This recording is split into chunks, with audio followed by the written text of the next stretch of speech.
High voltage Tata power के नीचे chemical का टैंकर। सवाल ये, क्या बीएमसी इतनी है जान के साथ लापरवाह? मुंबई टीवी, हर खबर सच के साथ। मैं हूं अफजल शेख और आप देख रहे हैं मुंबई टीवी। मैं इस वक्त वाशी नाका के मुकुल नगर में हूं। यहां पर आज एक टैंकर फटने का मामला सामने आया, जिस टैंकर फटने की वजह से एक जो व्यक्ति था उसकी मौत हो गई और 2 लोग गंभीर रूप से जख्मी है। अब सवाल ये है कि एक की जो जान गई है, क्या बीएमसी इतनी अंधी है कि उसे ये नहीं पता कि ऊपर हाई वोल्टेज जो है टाटा पावर है, जिसकी नीचे अगर वो केमिकल टैंकर रखेंगे तो कुछ ना कुछ उपघात हो सकता है।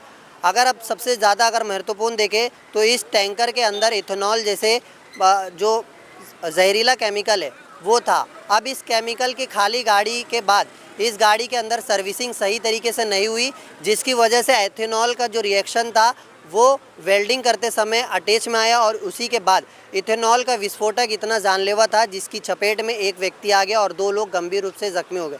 फिलहाल मरने वाले की पुष्टि हो चुकी है और 2 लोग गंभीर रूप से घायल है। अब इस पर लापरवाही देखा जाए तो बीएमसी की, क्योंकि बीएमसी ऐसी जगहों पर जो केमिकल टैंकर है उसे रखने की आखिर कैसे परमिशन दे सकता है। सबसे ज़्यादा जो है लापरवाही के लिए मशहूर बीएमसी, जो कि एक जान लेने के बाद अब तक जो है बीएमसी अधिकारी का यहाँ पे कोई दौरा नहीं हुआ। और सवाल ये भी है कि आप देखेंगे बैरिकेड पर बीएमसी लिखा हुआ है और जो बीएमसी का ये बोर्ड, इसी बोर्ड के ऊपर आप देखेंगे हाई वोल्टेज जो है वो आपको टाटा पावर दिखेगा। अब इस हाई वोल्टेज टाटा पावर के नीचे अगर केमिकल की गाड़ियाँ है तो सवाल ये है कि जान की जो जिम्मेदारी थी उसे बीएमसी ने सही तरीके से नहीं समझा।